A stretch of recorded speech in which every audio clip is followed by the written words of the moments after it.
동안 잘 계셨습니까? 네, 오늘은 삶을 그리다라는 타이틀로 강의를 해보겠습니다. 주로 아마 오늘 이야기는 단원 김홍도의 그림이 주가 될 테고요.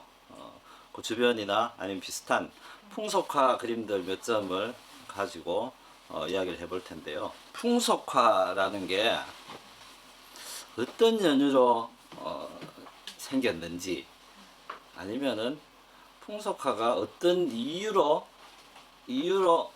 그려졌을까, 어떤 사람이 그렸을까, 아니면은 그게 그 시대에 흔히들 요즘 이야기하는 것처럼 유행이었을까,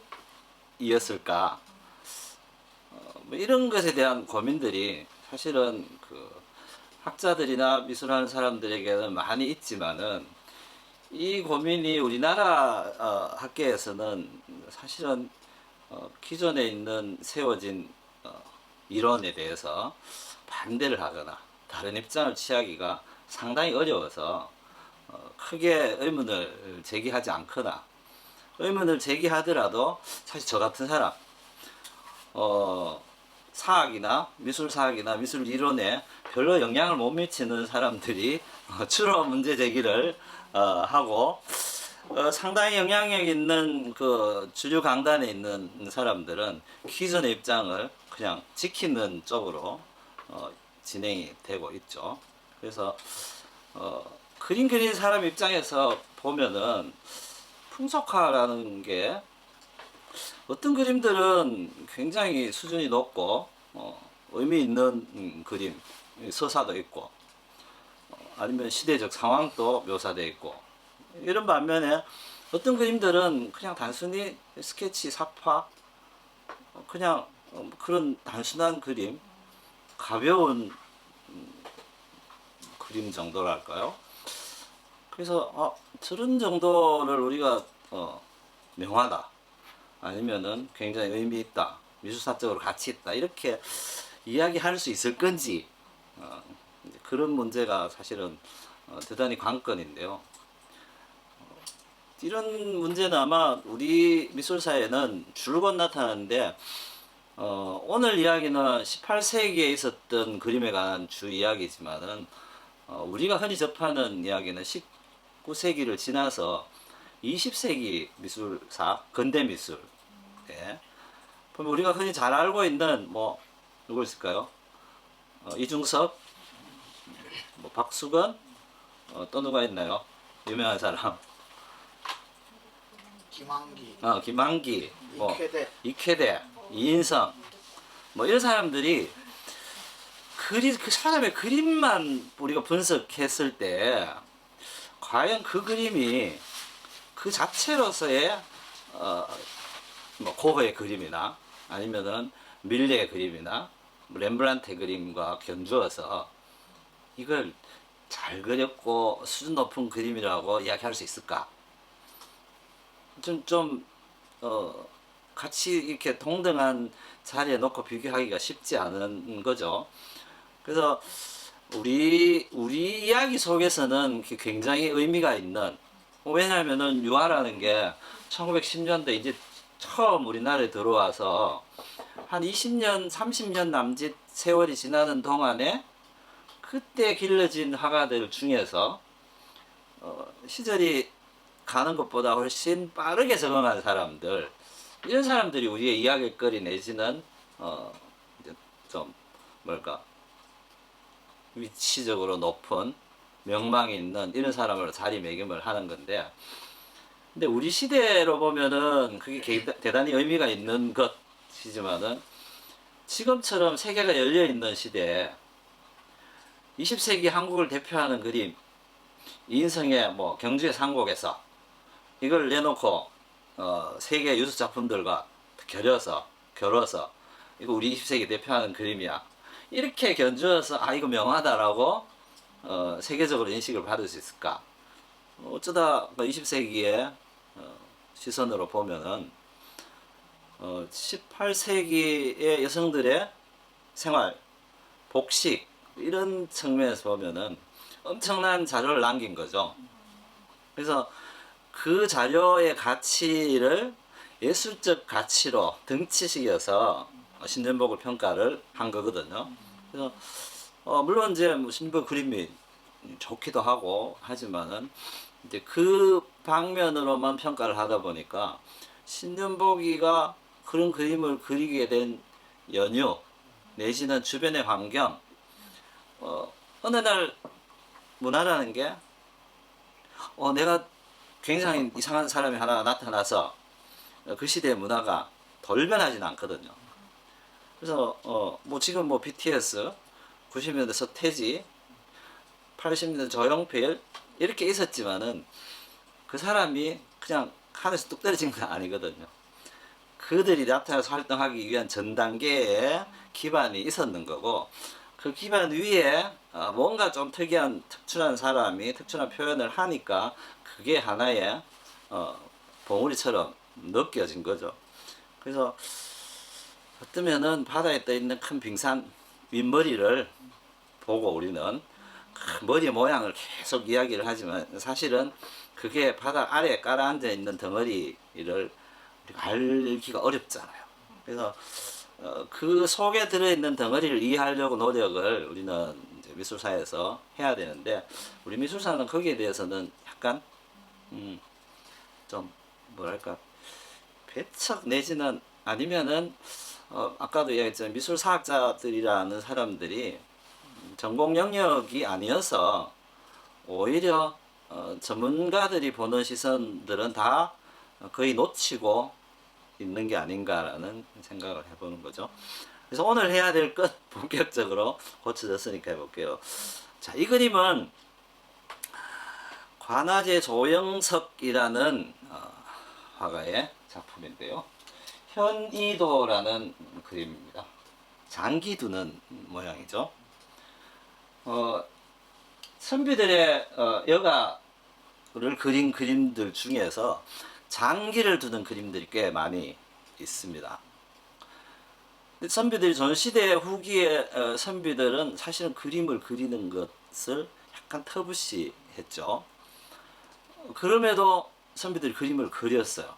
어떠한 특정한 영역 안에서 주로 이제 이런 식의 문인화풍의 가벼운 그림들, 그리고 그림의 내용이 공자님, 맹자님 내용을 그리는 거죠. 그래서 공자, 맹자의 내용이 아닌 다른 내용들은 크게 그리지 않고, 그리더라도 밖으로 내놓는 걸 굉장히 꺼려하고, 대신에 이제 이런 그림은 공자님께서 선비가 학문을 하다가 늘 책만 볼 수 없으니까 휴식도 하고 놀기도 하고 쉬어야 되는데, 그때 선비들이 할 만한 휴식거리로는 장기가 그래도 정신을 안 깔아먹는 좋은 거다 라고 해서 장기 두는 것, 바둑 두는 것을 장려했다. 그래서 이런 이제 그림들을 그려서 그 말을 이제 새기는 거죠. 옛날 성현의 말을 그림 속에 담아서 새기고자 그림을 그린 거. 여기 보면은 김광수라는 자가 자신이 갖고 있는 수장품을 내한테 주고 내한테 현이도를 그려달라 했다. 근데 이제 그 사람이 현이도가 없었던가 보죠. 기본적으로 19세기 이전의 그림은 지금과 달라서 모두 주문 제작입니다. 주문 제작. 주문하지 않는 그림을 미리 그려놓고 대답하거나 하지는 않았죠. 뭐 그 이유는 여러 가지 있겠지만 일단은 경제적인 이유가 제일 큰 거죠. 왜냐하면은 화공들이라는 사람들이, 화가라는 사람들이 그림을 그려서 밥 먹고 살기가 쉽지 않은 시대여서 미리 그림을 그리려면은 종이도 있어야 되고 비단도 있어야 되고 뭐 채색, 붓 이런 게 다 필요하잖아요. 그래서 요즘으로 치면은 사전에 투자를 하는 개념으로 해서 전람회를 해서 판매를 하거나 이러잖아요. 근데 이제 그 19세기까지 하더라도 전람회라는 게 없으니까 미리 뭘 해놓고 할 만큼 부유하지가 않은 거죠. 재력이 없으니까 일단 그림을 주문을 받으면은 받을 때 화지나 화포를 받는 거죠. 뭐 근데 이제 비단 한 필을 주고 병풍 한 틀을 그려주시오. 아니면은 뭐 책 한 첩을 만들어 주시오라고 하면은 이런 비단 값이 만약에 50냥이다. 그러면 그림 값이 50냥이 되는 거죠. 비단을 받아서 그림 하나 그려주는 거니까. 그러면 이제 화원은 비단 한 필이면은 그림을 한 50점 정도 그릴 수도 않겠어. 작은 그림 같으면은. 그래서 이제 뭐 한두 점 그리고 비단을 내다 팔아서 생활을 하든지 이런 방식의 생활을 했다는 거죠. 실제로 돈을 주고 그림을 그렸다는 기록들은 별로 없습니다. 아주 그 뛰어난 화가들 이외에는. 그래서 그런 방식으로 그렸으니까 그림은 그려서 주는 것, 그려주는 대가로 그림 재료를 받아서 하는 경우가 대부분이었고요. 조영석이라는 사람은 이런 그림도 하나 남겼는데요. 이제 제목은 이 잡는 노성입니다. 이게 참 재밌죠, 그림이. 이전 시대의 그림은 산수 속에, 자연 속에 인물이 점경으로 들어가는 그림이 대부분입니다. 물론 도적 인물화라고 해서 신선을 그리거나 주제가 신선이거나 이런 경우에는 신선이 중심이 돼서 큰 사람으로 그려지고 풍경이 배경이 되지만은 대부분은 풍경이 중심이고 그 안에 있는 사람은 에서 초가집 안에 책 보고 있는 사람 조그맣게 이제 그리는 거죠. 이제 그런 식으로 인물이 그려지다가 실제로 현세에 있는 주변에 있는 사람들이 그려지기 시작하는 그때가 18세기 초반이라는 거예요. 18세기 들어와서 주변인들이 그림 속에 그려지기 시작을 했어요. 그래서 주변인이 그림 속에 그려지기 시작하는 것들은 물론 이런 이제 좀 재밌어하는 그림들도 있지만은 일하는 사람이 그려지기도 하고 그냥 일하러 가서 노는 사람, 예를 뭐 소매기로 가서 그냥 자고 있는 목동 같은 것, 뭐 이런 그림들이 많이 그려지게 되죠. 근데 어쩌면은 그림 속에 들어가는 주인공이 선비나 신선 일변도에서 그 이외의 사람들도 그림 속의 주인공이 되어 가고 있다. 그 이야기는 정확하게 기록으로 남아있진 않지만은 중인들, 상민들, 장사하는 사람 중에 돈을 많이 벌어서 화가들을 후원했다는 기록들은 가끔씩 있거든요. 그런 걸로 보면은 주로 양반들이 필요한 그림을 그려서 공급을 하던 이전 시대에 비해서 양반들이 필요한 그림이라는 것은 양반들의 삶 내지는 그 사람의 자제들에게 교감이 될 만한 내용을 가진 그림, 이게 이제 주로 그려지는 거였고 요청받는 주제였는데 시간이 지나면서 양반 아닌 사람의 처지가 약간 역전되는 경우도 생겼지 않았을까, 뭐 이런 겁니다. 양반이 가난해졌고 이제 상민들이 장사를 돈을 많이 벌었어. 근데 한 구역에 전답을 상민들이 더 많이 가지고 있을 수 있잖아요. 양반보다. 그러면은 양반이 원래 농사가 안 좋으면은 돈을 빌려야 될 거 아닙니까? 곡식을 빌어서 먹어야 될 거 아니에요. 뭐 굶지는 못할 테니까. 근데 빌리러 갈 때는 양반 체면에 그래 뭐 이렇게 빌려줄 수 있겠나라고 했겠지만은 갚아야 될 시기가 되면은 이 체면의 문제는 아니잖아요. 이 갚아야 될 시기가 되면은 계급은 달라도 갑을 관계는 확실하게 뒤집어지는 거죠. 그래서 아마 그런 정도의 환경이나 조건들이 다반사로 일어나다 보면은 양반들이 주로 하는 짓거리들 저런 것들이 나도 돈 있고 이제 위세도 가질 만한데 뭐 우리도 할 수 있지 않느냐. 그래서 아마 그런 쪽에서 상민들이 나의 생활이나 내가 그려진 그림을 내가 가져보는 것, 이런 방식으로도 아마 발전하지 않았을까. 그러니까 주로 양반들이 자기들의 삶과 생활에 필요한 그림들을 그려서 향유를 했었다면은 주민들은 자기들의 삶과 편익을 향유하기 위해서 그림을 주문해서 그렸을 가능성이 높다. 그러면 굳이 양반들이 재밌게 노는 걸 내가 그걸 집에다 걸어놓고 할 이유는 없겠죠.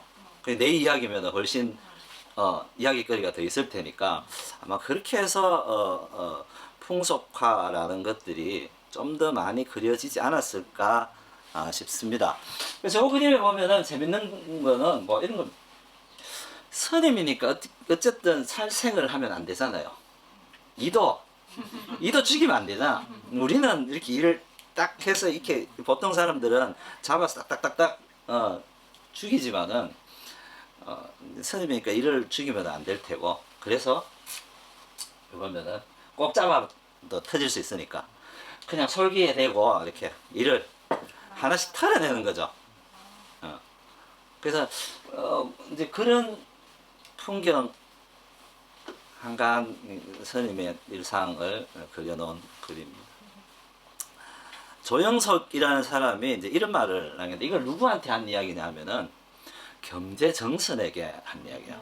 조영석과 겸재정선은 아주 절친한 관계였고 연배도 비슷하고요. 그리고 그래서 이렇게 산수의 표현은 자네가 우리나라의 최고지만은 인물에 관한 그림은 내가 최고다.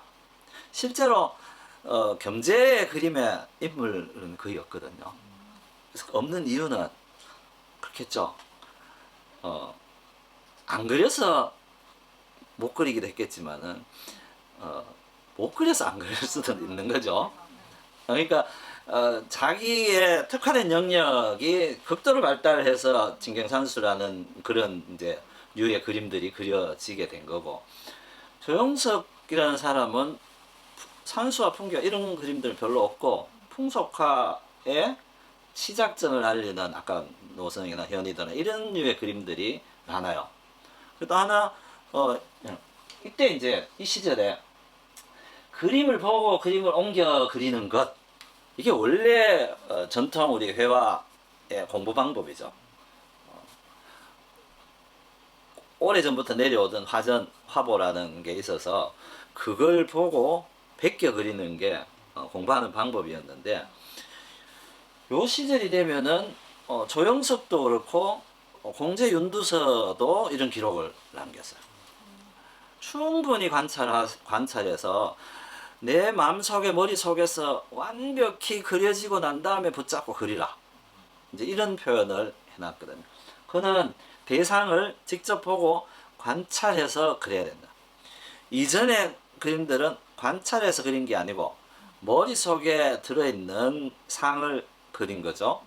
산수하든 인물하든.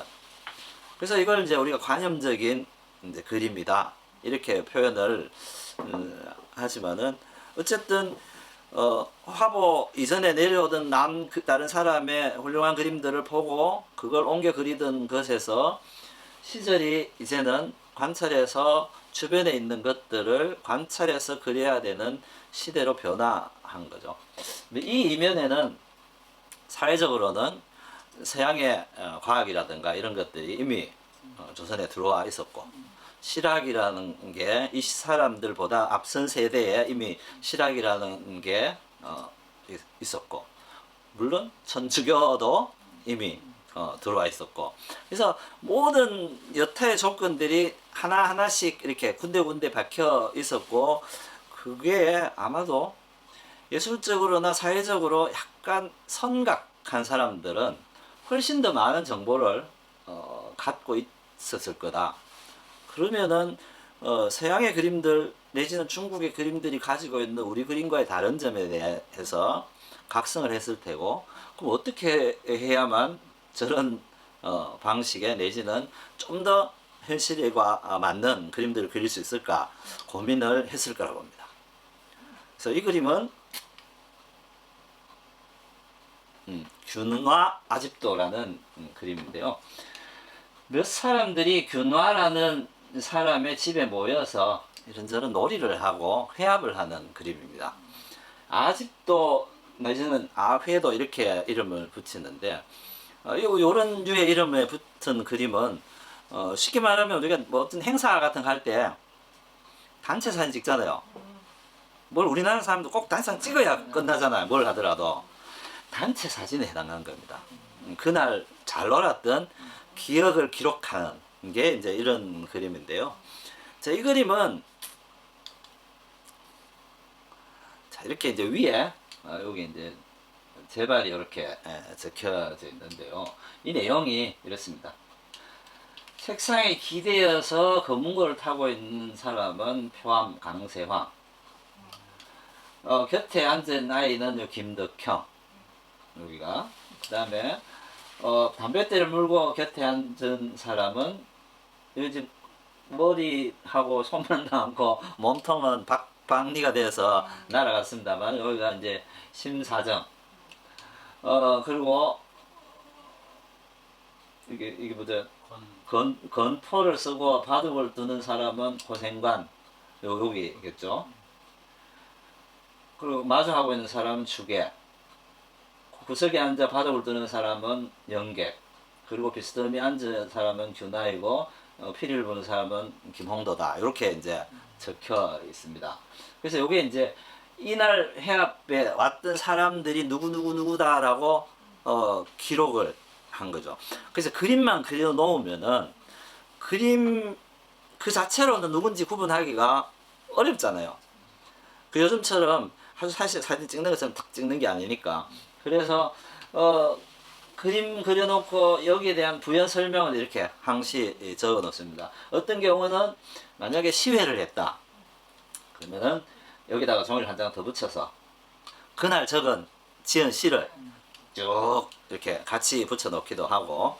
그래서 이제 이런 게 이제 아집도 내지 아회도인데 이제 이게 18세기 후반쯤 되면은 양반들은 그 전 세대 양반들은 보통 우리 연속극 보면은 누각에서 놀잖아요. 그죠? 그 연애를 해도 집안에도 누가 있고 뭐 그런 데 가서 이제 하는 거죠. 근데 중인들은 누각을 가질 만한 집은 못 짓잖아요. 그쵸? 양반들 집만 누각을 지을 수 있었던 거죠. 예전에는. 그러니까 누각에서 노는 거는 양반들이 했던 거고 그들이 노는 것과 흡사한 모습으로 모여서 연애를 하고 노는데 어디서? 경치 좋은 데서 하는 거죠. 그 대부분이 예술가들이어서 예술가들이 모여서 놀기 아주 적당한 곳에 가서 유람하듯이 노는 게 주된 이제 중인들의 여가 문화였고 그 기록들을 그림으로 남겨놓은 게 이제 아회도 아집도인데 이 그림은 화가들이 모여서 그린 그림이에요. 여기 보면은 김홍도 피리 불고 있고 자세하게 하는데 이 사람과 이 사람은 지금 현재 기록으로는 어떤 사람인지는 남아있지 않습니다. 아직 못 찾아낸 사람이고 나머지는 모두 이제 그림 그리는 화가들이야. 아니 여기도 화가고 추계와 규나 이 집 주인 요 둘은 아직 못 찾은 사람들이고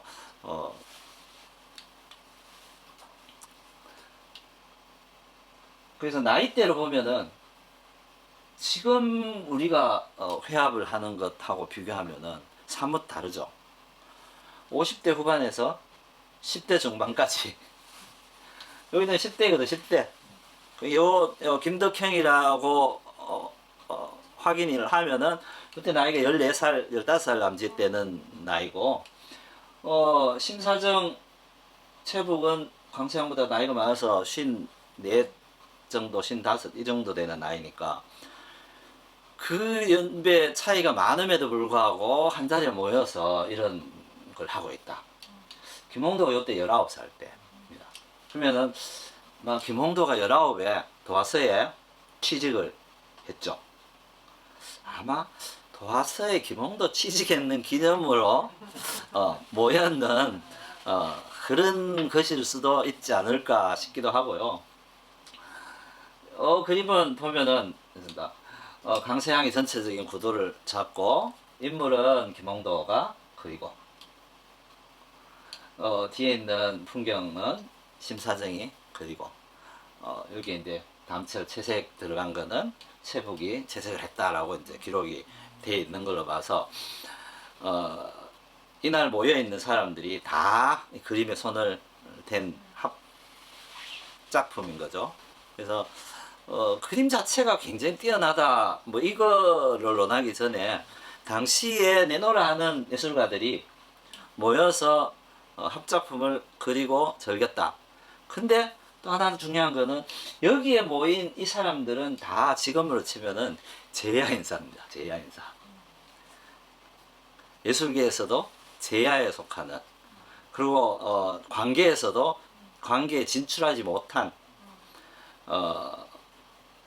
그 남인 소론 계열의 그 당시에 권력층 밖에 있던 세력들이 집안인 사람들. 그러니까 이제 열심히 내가 노력한다고 해서 뭘 할 수 있는 게 아닌 사람들인 거죠, 다. 그 사람들이 아마 이 사람도 집 주인인데 뭐 그와 비슷한 처지였던 것 같고요.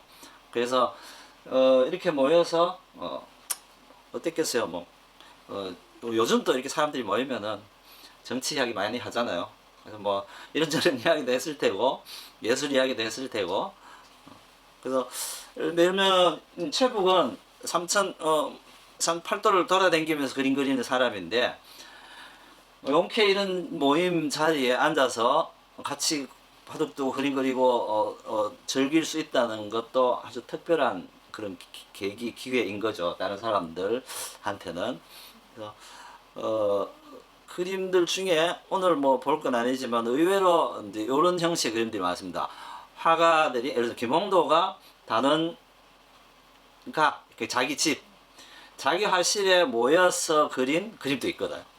근데 이제 그거는 집 쌓는 기념을 하면 집들이를 했거나 뭐 이렇겠죠. 그래서 그런 그림들이 꽤 많이 남아 있습니다. 자, 이 그림은 과거 시험도입니다. 과거 시험도. 여기에는 이제 김홍도가 그림을 그리고 김홍도의 선생님 편 강세향이 제발을 써놨습니다. 여기에 이제 이 내용을 이 안에 있는 사람들에 관한 어떤 이 하나하나에 대한 설명을 해 놓은 거죠. 그래서 이 그림들의 모양이 과거에 저렇게 했을까? 우리가 알고 있는 과거 시험은 안 저랬는데 한번 볼까요? 우리가 알고 있는 과거 시험은 드라마에 이렇게 나오잖아요. 그죠? 이렇게 했는데 이게 이거랑은 어떻게 영 다른데 기록만 놓고 보면은 이게 뻥이 있는지 없든지는 뭐 그 시대로 돌아가 보지 않았으니까 모르지만은 과거 시험을 한번 치면은 답안지가 한 3만 장 정도 이렇게 제출이 됐다는 기록이 있거든요. 그러면 3만 장을 제출한데 요 우산 이게 이제 이거 뭐라 해야 돼? 파라솔이겠죠? 햇빛 가리개. 이 지름이 한 3m, 2m, 3m 가까이 되는 크기, 굉장히 큰 거겠죠. 그래서 이거 하나만 해도 집 한 채 값 정도 될 것 같아요. 근데 이거를 할 수 있는 사람은 굉장히 재력이 있어야 되겠죠. 그래서 요 5사람이 6사람이죠. 여기는 지금 6사람이 과거 시험을 보러 온 한 팀이에요. 한 팀. 근데 이렇게 시험을 쳤다는 거예요. 그러니까 3만 장 정도 답안지를 제출하고 실제로 과장에 들어온 사람은 10만 명 또 넘었다라는 기록들이 있거든요.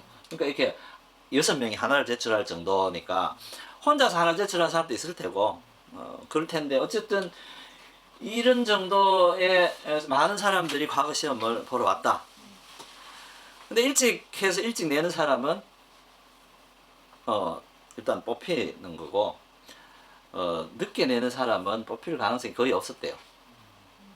그러니까 이 관리자가 먼저 내는 사람 순서대로 한 2, 300명 추이고는 나머지는 그건 뭐 없었던 일 아마 이렇게 된 것 같고요.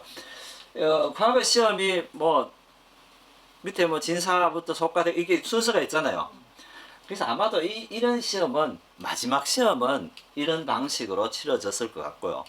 보통 2, 300명이 대과는 2, 300명 정도의 사람들을 추려서 임금이 시험 문제 내고 시험을 쳤다고 하니까 그거는 아마 이렇게 될 것 같은데 이런 시험이 아닌 보통 과거는 이런 식으로 했다는 거죠. 그러니까 요즘으로 하면은 시험 감독 이런 건 없고 그냥 능력되는 사람이 능력끼리 대로 해서 이렇게 시험을 쳤다는 겁니다. 그래서 이제 이 안에서 자기가 각자의 역할인데 요 이제 1번이 그 사람 아무것도 안 하고 그냥 앉아 있잖아요. 딱 자세 딱 잡고 앉아 있는데 그 사람이 수험생이 돼요. 과거 보러 온 사람. 이제 답안지 이름이 이 사람 이름이 적혀지는 거겠죠. 답지를 작성하는 사람 2번. 나이 꽤 들었죠. 그러니까 이제 모범답을 이제 짓는 거죠. 여기는 이제 쓰고 있죠. 답안지를. 글씨체가 좋은 글 잘 쓰는 사람이 이렇게 이제 답안지를 쓰고 그 사람이 답을 만들어 주면은 글씨 잘 쓰는 사람이 답안지를 써서 이 사람 이름으로 제출하는 거예요. 그럼 이는 여기 셋은 이 뭐 많잖아요. 그죠? 갖고 와야 될 게 많잖아. 그래서 이제 이걸 갖고 온 요 자리를 이렇게 탁 잡는 사람들. 그래서 아마 이 집안에 일하는 사람들이겠죠. 그리고 이제 셋은 그래도 학식계나 있는 사람들이 해서 그래서 대부분의 과거 시험은 저렇게 쳤다고 합니다. 그래서 정약용이 쓴 경세유표에 이렇게 이런 이 형편없는 과거를 왜 하는지 모르겠다는 식의 그래서 과연 과거라는 게 과거 시험이라는 게 그 사람의 능력을 뽑기 위한 기준이 될 수 있냐라는 이제 이야기가 18세기 말 19세기에는 저렇게 됐었다. 아마도 저 때도 시험, 지금도 시험이 중요한 민족이지만 아마 저 때도 시험이 중요한 민족이었지 않았나. 관에 이렇게 출사를 하고 안 하고는 크게 중요하지 않았던 것 같아요. 과거에 일단 합격했느냐 안 했느냐가 집안에서는 중요한 거지. 일단은 합격을 해놓으면은 뭐 관에 나가는 거는 그 뒤의 일이고 일단 명성 뭐 이런 게 중요하다고 보면은 어쨌든지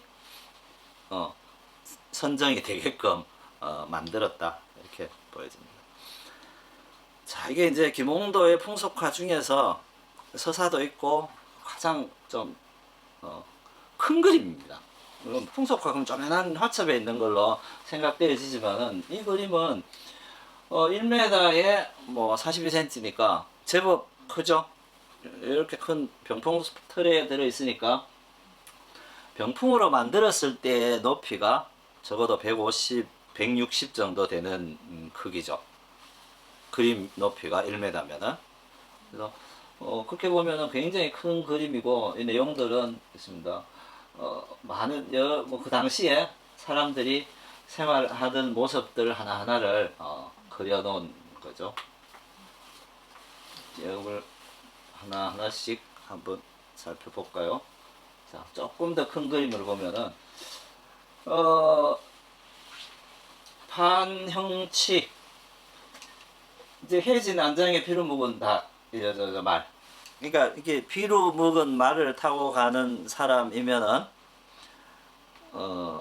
집안이 말은 타고 가니까 이제 폼은 이렇게 내는 거긴 하지만은 집안 형편은 말 먹이도 제대로 못 먹일 정도니까 그렇고 그런데 그런 형편에 일하는 아녀자들을 보고 그 약간 뭐 희롱을 했거나 뭐 즐거워했거나 눈 즐거움을 가졌거나 하는 그 장면을 탁 이제 그린 거죠. 자, 이거는 이제 여기도 마찬가지. 그러니까 이게 이제 이 풍속화에서는 약간의 비꼼 이런 것들이 일단 표현이 돼 있습니다. 근데 이 비꼼이 우리는 신윤복의 풍속화에서 양반들에 대한 비꼼에 관한 이야기를 많이 하지만은 이게 이제 김홍도가 30대 중반에 그렸던 그림인데 근데 이때 신윤복과 김홍도의 나이는 대략 한 10살도 차이가 안 나니까 같은 세대죠. 그러니까 그 사람이 그림 그리는 방식은 달랐지만은 시대의 하원들이 생각하고 있는 것들은 아마 비슷했지 않았을까. 그래서 주로 신윤복은 술집 기생과 관련된 이야기가 많지만은 여기에 보면은 보통 일하는 상민들, 평민들과 양반들과의 교차되는 지점 뭐 이런 것들이 그림으로 그려져 있어서 여기도 마찬가지니까 말을 타고 가는 이 양반, 갓을 쓴 사람들이 양반이죠. 평민들은 갓을 못 쓰게 돼 있었죠. 그러니까 갓 쓴 사람은 다 이제 양반인 거죠. 근데 여기 보면은 소를 타고 가는 사람이 있어요. 그러니까 말을 타고 가는 사람과 소를 타고 가는 사람의 차이. 요런 게 이제 두 사람이 지나가면서 말 탄 사람이 소 탄 사람을 보는 시선 마주쳤을 때에 약간 뭐 한 동네니까 서로 아는 사람이었겠죠. 그래서 이제 이제 그런 찰나의 시선 뭐 이런 것들을 그림 속에 그려져 있습니다. 이게 이제 잘 안 보이니까 조금 더 큰 그림으로 한번 볼게요.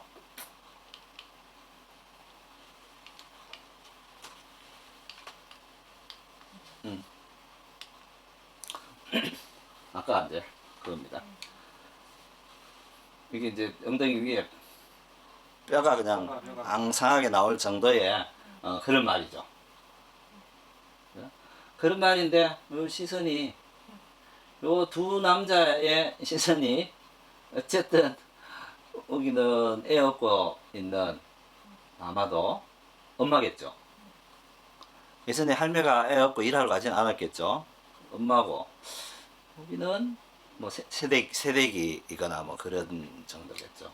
어쨌든 이 두 사람이 지나가면서 여기서는 이제 목화따는 시골 안악이라고 표현되어 있는데 이렇게 개슴츠레하게 보고 있는 시선이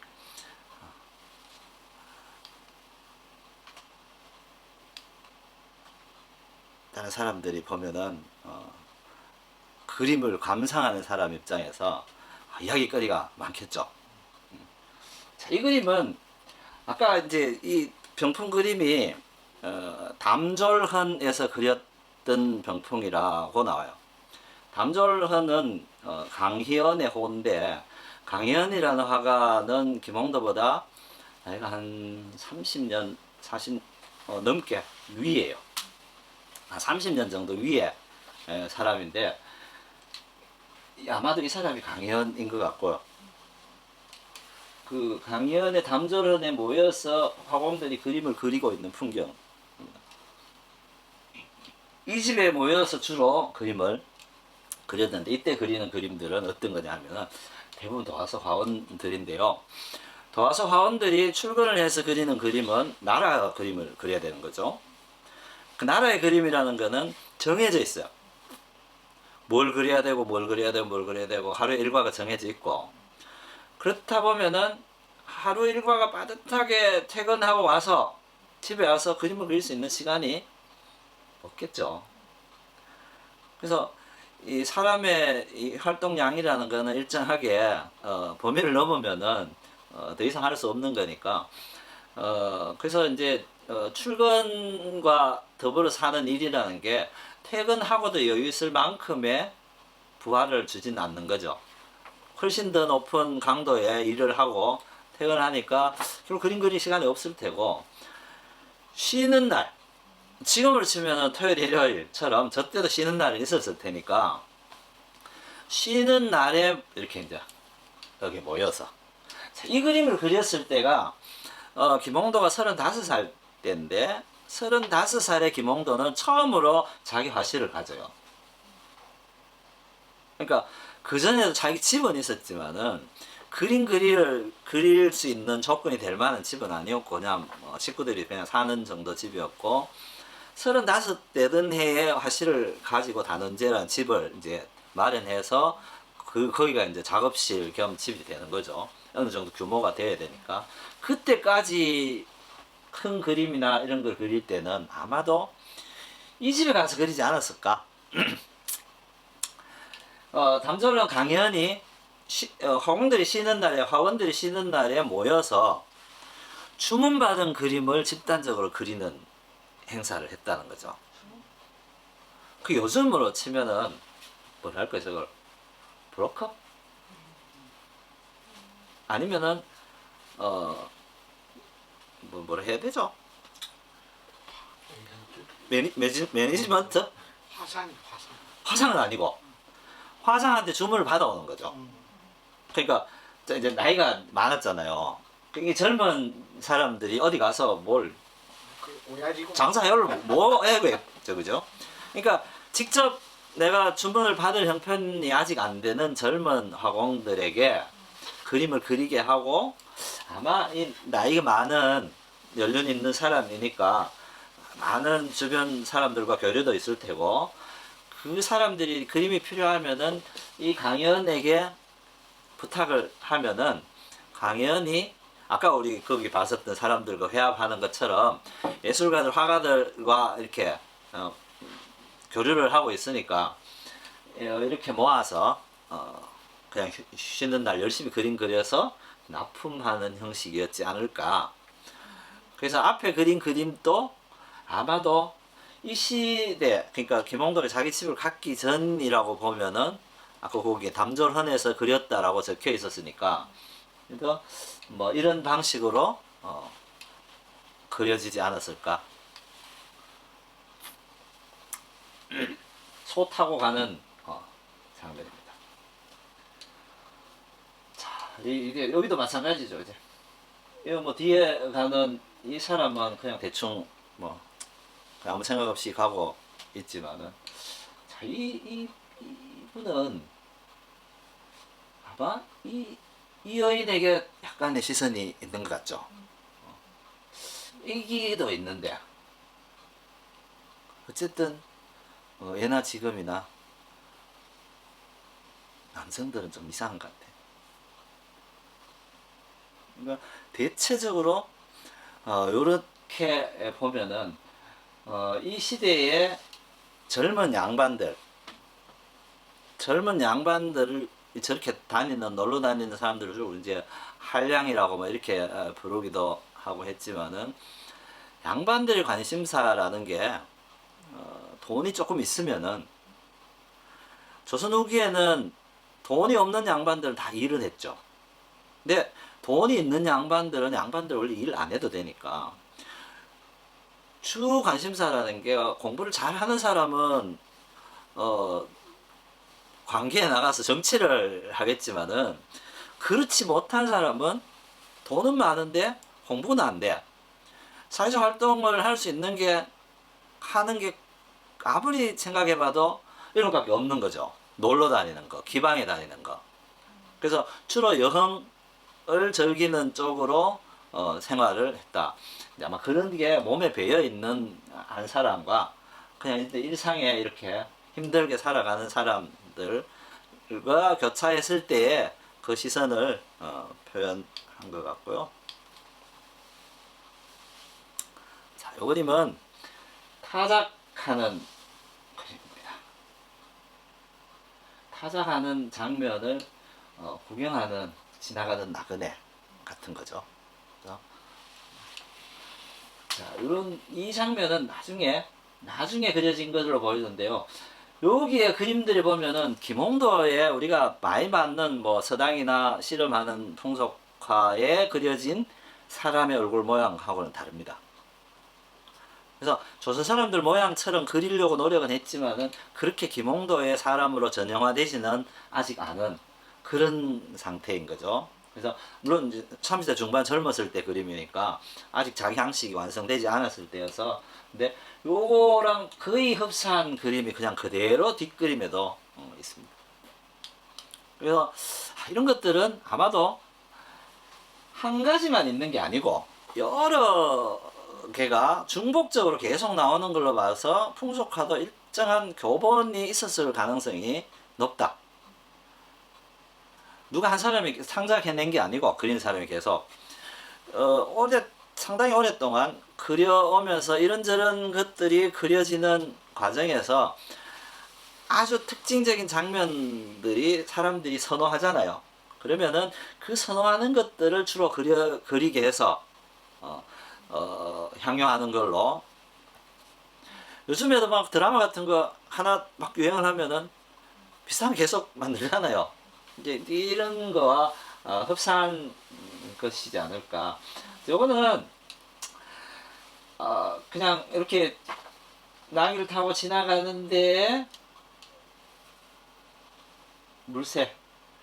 물새가 깜짝 놀라서 도망가는, 그러니까 이제 하도 그런 하나의 찰나의 장면이 그려진 이 시대 이전에 아까도 얘기했지만은 조영석의 그림의 그 노승도에도 보면 사람이 중심이었잖아요. 여기도 큰 풍경 속에 들어있는 사람인데 미점이나 아주 점경인물이라고 보기에는 너무 구체적으로 그려져 있는 거죠. 그래서 풍경은 아무리 잘 그려놓고 큰 그림이긴 하지만 풍경은 배경이고 여기는 사람이 중심이었다. 그 이전에는 풍경이 중심이었고 사람이 배경처럼 그려졌다는 게 달라지는 과정입니다. 여기는 이제 그 바닷가에 있는 사는 사람들이 이런저런 이제 어로 행위를 해서 뭐 여러 가지를 잡았겠죠. 잡아서 시장에 내다 팔러 가는 아마 그런 장면인 것 같아요. 그래서 광주리에 막 각종 생선이나 뭐 이런 것들이 담겨져 있겠죠. 그래서 지금 그림을 보는 것과 저 시대의 그림을 보는 것의 그림을 보는 방식이 사뭇 달라서 지금은 우리가 벽에 이렇게 걸어놓고 일정 간격을 띄워놓고 이렇게 보잖아요. 이때는 그림은 다 두루마리로 하거나 병풍을 만들어서 세워놓는 건데, 방이라는 게 조선시대에 살던 방이라는 게 아무리 커봐야 3평 4평 넘는 방이 잘 없을 거 아니에요. 기껏해야 2평? 1평? 1평방도 많을 테고 작은 데는. 그러니까 2~3평 되는 방에 병풍을 딱 갖다 놓고 앉아보면은 그게 전시장에서 그려져 있는 느낌하고는 다르죠. 바로 눈앞이거나. 두루마리는 펼쳐서 걸어놓고 보지 않고 이렇게 펴서 보는 거니까. 그래서 그림이 작고 아주 세밀하게 그려도 한눈에 다 상세하게 관찰이 되어지는 거죠. 그래서 지금처럼 감상하는 법이 일정한 거리에 걸어두고 이렇게 우리가 관조하듯이 보는 게 아니고 그림 속에 그냥 속 들어가듯이 관찰하는 거여서 지금 이렇게 우리가 멀리서 이렇게 보는 것과는 또 다른 느낌의 감상 효과가 있을 거다. 그래서 표암이 그림을 보고 표현한 것, 물론 김홍도가 자기 제자여서 훨씬 더 잘 표현했기도 하겠지만은 통상 이 시대에 다른 사람들의 그림에 비해서 이 그림들에 나타나는 인물의 표정이나 동작 이런 것들은 훨씬 구체적이고 역동성 있게 표현이 되어 있기는 하죠.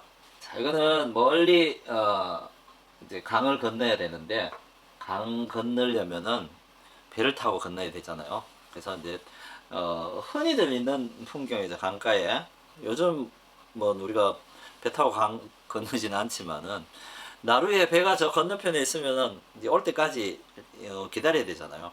여기서 부른다고 해서 바로 오지는 않을 테고 그쪽에 탈 사람 태워서 건너와야 되니까 어쩌면 꽤 긴 시간을 기다려야 되고, 그래서 여기 이제 이 사람이 이렇게 이렇게 주시해서 보는 걸로 봐서는 강이 꽤 멀리까지 있거나 뭐 아니면은 해안가였다면은 뭐 섬과 섬 사이일 수도 있을 테고, 뭐 어쨌든 그런 장면에 기다리는 그 느낌, 기다리는 상태에서 본 풍경, 뭐 이런 것들을 그려 놓은 거죠. 뭐 기다리다 보면 심심했을 때니까 여러 가지 짓거리를 해설 수도 있을 테고요. 자, 여기는 대장간과 주막, 뭐 들에 일하는 풍경까지 한꺼번에 있는, 뭐 원경에는 뭐 뭐를 씻는지 피를 뽑는지 어쨌든 이제 속에 들어가서 일하고 있는 많은 사람들이 그려져 있죠. 이제 가장 앞쪽에는 지금 이제 쇠를 달구는 대장장이들이 풀무질 망치질을 하고 있는 거고, 여긴 또 낫 깔고 있는 거죠. 낫을 갈고 있는 모습.